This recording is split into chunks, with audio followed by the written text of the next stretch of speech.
Full News Headquarters.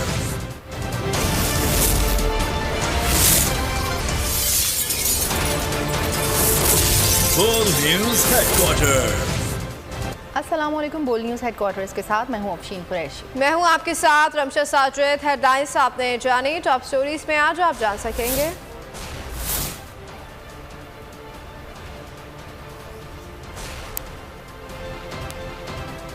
PDM इत्तेहाद को धचका,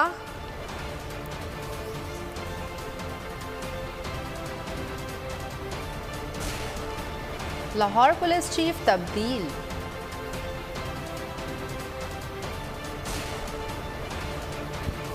हुकूमत महंगाई पर काबू पाने में नाकाम, और दरियाए सिंध में तुग़यानी।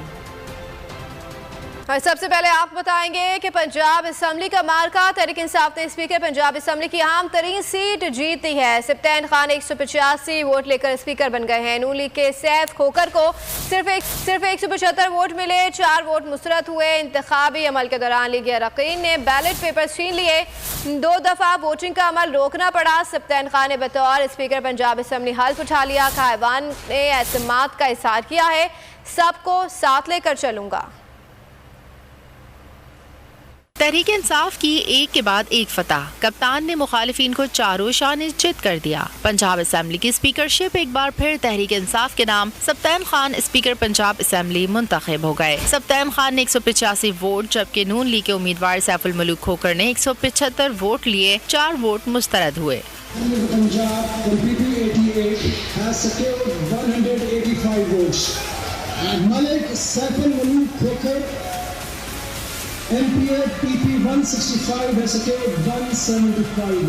वोटिंग के दौरान लीगी अरकान आपस से बाहर हो गए। शिकस्त देकर नून लीग का पंजाब में असम्बली में हंगामा, लीगी रहनुमाओं ने प्रिजाइडिंग ऑफिसर वसीम खान पर हमला कर दिया। सैफुल मलूक खोकर ने पोलिंग बूथ से बुक उठाकर हवा में उछाली और 4 पेपर साथ ले गए। हंगामा देकर पैनल ऑफ चेयरमैन ने वोटिंग 5 मिनट के लिए रोक दी, जो दोबारा शुरू हो गई। राना मशहूद और रुखसाना कौसर ने वोट कास्ट करते हुए वोट की तस्वीर बना ली। दोस्त मुजारी को एंट्री महंगी पड़ गई, लोटा लोटा के नारे लगे। अली हैदर गिलानी हारने के बाद बैलेट बॉक्स छांटने लगे। उधर सप्तान खान ने बतौर स्पीकर पंजाब असम्बली हल्फ उठा लिया। हल्फ panel of chairman Waseem Khan Baduzai ने लिया। स्पीकर पंजाब असम्बली ने कहा, ऐवान ने मुझ पर एतमाद का इजहार किया, सबको साथ लेकर चलूंगा। सप्तान खान के स्पीकर मुंतखब होने पर वजीर आला पंजाब समेत दीगर अरकान असम्बली ने उन्हें मुबारकबाद पेश की। पीटीआई इत्तेहाद की एक और कामयाबी, डेप्यूटी स्पीकर दोस्त मजारी के खिलाफ तहरीक अदम एतमाद कामयाब। तहरीक अदम एतमाद में दोस्त मोहम्मद मजारी के खिलाफ 186 वोट आए। नए डेप्यूटी स्पीकर का इंतखाब आइंदा 2 रोज में होगा। एक ही दिन में पीटीआई की 2 फतूहात। पंजाब में पीडीएम इत्तेहाद को एक के बाद एक बड़ा धचका। पीपी 297 से मुंतखब होने वाले दोस्त मजारी अब डिप्टी स्पीकर नहीं रहे। दोस्त मजारी के खिलाफ तहरीक अदम एतमाद कामयाब हो गई। उनके खिलाफ तहरीक अदम एतमाद के हक में 186 वोट डाले गए। डिप्टी स्पीकर के इंतखाब में कोई वोट मुस्तरद नहीं हुआ। नए डिप्टी स्पीकर के इंतखाब के लिए पोलिंग 31 जुलाई बरोज इतवार दिन 1 बजे होगी। डिप्टी स्पीकर के इंतखाब के लिए 30 जुलाई शाम 5 बजे तक सेक्रेटरी असेंबली के ऑफिस में कागजात जमा करवाए जा सकेंगे। नए डिप्टी स्पीकर का इंतखाब भी सीक्रेट बैलेट से होगा। असम्बली आज आखिरी लोटे से भी पाक हो गई है। वज़ीर आला पंजाब परवेज इलाही ने डेप्यूटी स्पीकर के खिलाफ तहरीक अदम एतमाद की कामयाबी के बाद पोस्ट से बातचीत करते हुए कहा कि नियत साफ हो तो मंजिल आसान हो जाती है, जब सबको साथ लेकर चलते हैं तो फतह यकीनी हो जाती है। तहरीक अदम एतमाद की कामयाबी वफादारियाँ बेचने वालों के लिए खुला पैगाम है। पैदर पेश शिकस्त के बाद अपोजिशन की मनफी सियासत आखिरी हिचकियाँ ले रही है। अपोजिशन को इस तरह के सरप्राइज आइंदा भी मिलते रहेंगे। एक बार फिर साबित हो गया कि अब सिर्फ इमरान खान का बयानिया ही चलेगा। पाकिस्तान की फतह देखो, सबसे जो अहम बात है कि नीयत नेक हो, इरादा मुसम्मम हो और अल्लाह ताला ज़रूर आपकी मदद करता है। और सबसे अमल दखल है कि आपने जब सबको साथ लेके चलते हैं ना तो फिर इंशाल्लाह फतह यकीनी हो जाती है। चोरी परवेज लाई और आज आखिरी लोटा भी पाक असम्बली से पाक हो गया। माशाल्लाह जी, बहुत शुक्रिया। दोस्त मजारी के खिलाफ तहरीक अदम एतमाद पर तहरीक इंसाफ का रद्द अमल। इमरान इस्माइल ने पंजाब असम्बली में पीटीआई की जीत पर ट्वीट दाखा। लिखा, आइन शिकन डिप्टी स्पीकर दोस्त मोहम्मद मज़ारी भी फारिग, शान से लोटे बनकर भागे थे, शिकस्त खाकर घर लौट रहे हैं। इन सब असम्बलियों में अब आखिरी दौर ही साबित होगा। फवाद चौधरी बोले, दोस्त मोहम्मद मज़ारी के खिलाफ तहरीक अदम एतमाद बहुत बड़ी कामयाबी है। डिप्टी स्पीकर का इलेक्शन बहुत टेक्निकल था। शहबाज गिल ने कहा कि कहानी जहाँ से शुरू हुई थी वहीं वापस आ गई। तमाम मसाइल का हल मुल्क में फौरी इलेक्शन है। फ़रूख हबीब का कहना था कि हमारी जदोजहद फाइनल राउंड में आ चुकी, वफाक में भी इनके गिर्द घेरा तंग हो रहा है। आपको मालूम है कि 186 मेंबरान में से अगर एक वोट रिजेक्ट भी हो जाता तो फिर वो वोट को नो कॉन्फिडेंस जो है वो डिफीट हो जाती। लेकिन मैं समझता हूँ कि इसकी बड़ा तैयारी की गई। पहले पूरी मॉक यहाँ पे उन्होंने पहले की तैयारी की, एमपीएस को एग्जैक्टली बताया गया कि कैसे वोट डालना है, क्या करना है। पिछली कभी में भी हमारा जो है 4 वोट लाया हुए है ये स्पीकर के इलेक्शन में। अदरवाइज जो है वो सुल्तान साहब ने असल में 189 वोट जो है वो हासिल किए थे, लेकिन वो फिर 185 के आगे के भी 4 वोट रिजेक्ट हो गए थे। यहाँ पे भी असल मसला यही था कि हमारे जो सियासी अरकान है उनमें से अगर एक वोट भी रिजेक्ट भी हो जाता तो ये वोट जो नो कॉन्फिडेंस जो है वो डिफीट हो जानी थी। लेकिन बहरहाल मैं बड़ी मुबारकबाद देना चाहता हूँ तहरीक इंसाफ के कारकुनान को। ये थोड़ा तारीखी दिन है। एक लोटा जो है वो अपने एग्जाम को पहुंचा। कहानी जहाँ से शुरू हुई थी ये वहीं पर आ गई। कहानी शुरू हुई थी ज़मीर बेचने की, और ये जो लोटा दोस्त मज़ारी थे इन्होंने सबसे पहले अपना ज़मीर बेचा था और इन्होंने अपनी जो वफादारी थी वो बेच के और ये दूसरी तरफ जा खड़े हुए थे। अब ये इलेक्शन में जाने से इसलिए डरते हैं कि इन्होंने अपना हशर देख लिया 20 हल्कों में। इलेक्शन में ये जाएंगे नहीं, और अगर ये इलेक्शन में नहीं जाएंगे तो अवाम इनका हशर बुरा करेंगे। अब सोचना इन्होंने है कि इन्होंने पहले प्याज खाने, दोनों चीजें पढ़ने हैं, 100 प्याज भी खाने पड़ने और 100 जूते भी। अब फैसला इनका कि पहले 100 प्याज खाने या पहले 100 जूते। देखें, बहुत बड़ी कामयाबी है, और ये डिप्टी स्पीकर पीटीआई के अरकान के वोटों पर ही डिप्टी स्पीकर बना था, लेकिन इसने गद्दारी की है अपने वोटर्स के साथ, और जो पार्टी के साथ लॉयल्टी थी उस लॉयल्टी को भी इसने ख़त्म किया। और ना सिर्फ लॉयल्टी को ख़त्म किया बल्कि गैर आईनी गैर कानूनी रूलिंग थी, चंद टकों की खातिर जो है वो अपना ज़मीर बेच दिया और अपना जो डिप्टी स्पीकर का मनसब था उस मनसब की भी तौहीन की। आज अरकान ने अदम एतमाद इसके खिलाफ ला के कामयाब करके डिप्टी स्पीकर की टाएं पेश कर दी है और ये लोटा फारिग हो गया। खबरों में आगे देखिए, हम्टी डम्टी है कौन?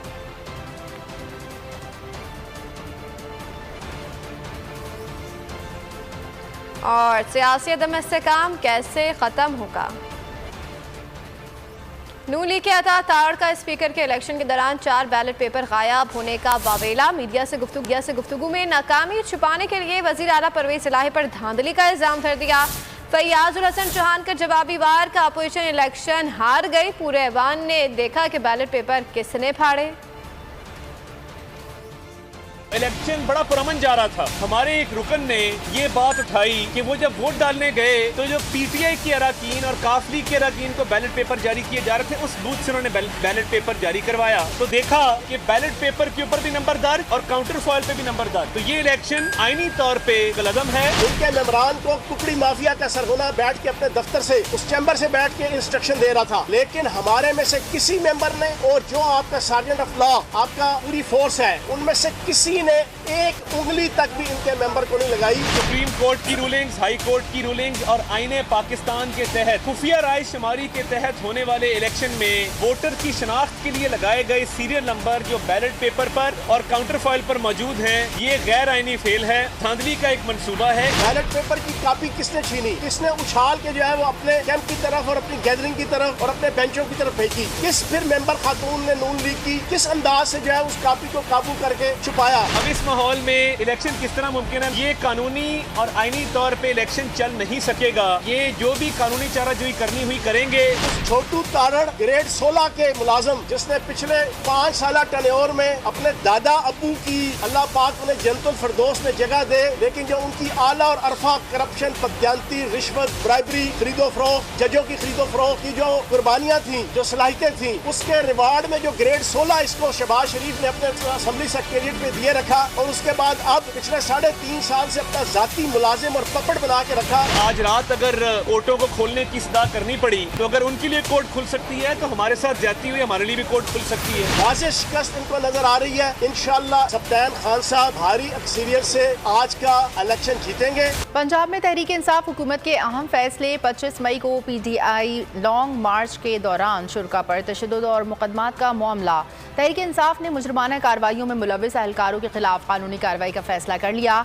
लॉन्ग मार्च के शुरा के खिलाफ कायम किए गए तमाम मुकदमात वापस लेने की पंजाब हुकूमत से दरख्वास्त। गुलाम महमूद डोगर को CCPO लाहौर तैनात कर दिया गया। राय मंजूरी DG एंटी करप्शन पंजाब तैनात कर दिए गए। पंजाब काबीना से मुताल्लिक अहम वजारतों पर भी मुशावरत का सिलसिला जारी है।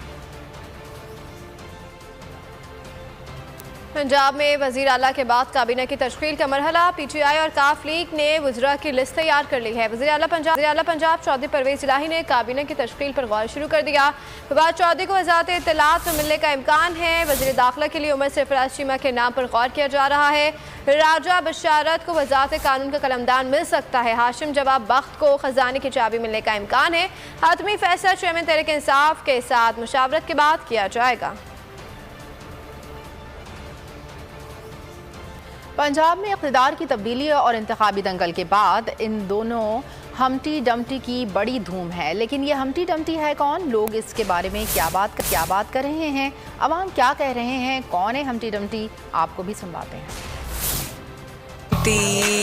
हमजा शहबाज, क्योंकि उसके लिए भी किंग और क्वीन ने बहुत कोशिश की थी उसे लाने के लिए, but Humpty Dumpty had a great fall. जैसी हम्टी डम्टी तो आपको ही पता है, मुझे भी पता है, लेकिन कहते हैं ना Humpty Dumpty sat on a wall, Humpty Dumpty had a great. तो उनके पापा ने बहुत कोशिश की लेकिन Humpty Dumpty had a great. Hamza Shahbaz of course. Hamza Shahbaz को किंग और क्वीन ने लाने की बहुत कोशिश कर ली है, but as usual Humpty Dumpty had a great fall. Hamza Shahbaz is political Humpty Dumpty. इसके लिए भी जो है इसके अब्बू जान ने भरपूर कोशिश की कि किसी ना किसी तरीके से नाजायज़ हल्फ उठवा के नाजायज़ तरीके इस्तेमाल करते हुए कब्जा कर लिया जाए पंजाब की गवर्नमेंट पे, और ये जो हम्टी डम्टी है ये फिर दोबारा से फॉल कर गया। सियासी हम्टी डम्टी जो है ना हमजा शहबाज है। oh, no. उनके वालिदैन ने भी कोशिश की कि इसको हम बादशाह बना दें, मगर वो बार बार ही गिरता रहा। क्वीन और किंग ने बहुत ज़्यादा कोशिश कर ली उनको लाने के लिए, लेकिन as you know Humpty Dumpty had a great. सियासी हम्टी डम्टी तो हमजा है। oh, no. क्योंकि उनके जो बड़े में वो भी हम्टी डम्टी थे। इन्होंने बड़ी कोशिश की है सियासत में आने की, लेकिन ये फिर भी गिर जाते। मनी लॉन्ड्रिंग केस में वज़ीर आज़म शहबाज शरीफ और हमजा शहबाज की एहतसाब अदालत तलबी। वज़ीर आज़म शहबाज शरीफ और हमजा शहबाज आज लाहौर की एहतसाब अदालत में पेश होंगे। शहबाज शरीफ और हमजा शहबाज अदालत में अपनी हाजिरी लगाएंगे। एहतसाब अदालत के बाद सिक्योरिटी के साथ इंतजाम किए गए हैं। FIA की जानिब से मनी लॉन्ड्रिंग का मुकदमा दर्ज किया गया था। मुल्क तब ठीक होगा जब सियासी अदम इस्तेहकाम ख़त्म होगा। पाकिस्तान में शफाफ इंतखाबात होंगे तो रिजीम चेंज रिवर्स होगा। मरियम कहती हैं लूली लंगड़ी हुकूमत है तो इलेक्शन करा दें। इन्हें पता है पाकिस्तान तब्दील हो चुका है। हुकूमत इत्तेहाद की PTI फंडिंग केस में दबाव डालने की कोशिश है। शाहिद खान अब्बास से इलेक्शन कमीशन पहुंच गए। चीफ इलेक्शन कमिश्नर से मुलाकात, फॉरेन फंडिंग केस का फैसला सुनाने का मुतालबा कर दिया। कहा इमरान खान चाहते हैं कि रिपोर्ट शाया ना हो। इलेक्शन कमीशन ने यकीन दिलाया कि फैसला अवाम के सामने लाएंगे। आज PDM और पीपल्स पार्टी का मुश्तरका वफ़द जो है उसने इलेक्शन कमीशन से मुलाकात की। इस मुलाकात में चीफ इलेक्शन कमिश्नर भी थे और चारों इलेक्शन कमिश्नर भी थे, यानी पूरे इलेक्शन कमीशन से मुलाकात की कि 8 साल से फॉरेन फंडिंग केस जो है PTI का वो इलेक्शन कमीशन में ज़ेर समात है। हर हरबा इस्तेमाल किया PTI ने और इमरान खान ने कि ये मामला इलेक्शन कमीशन में ना चल सके।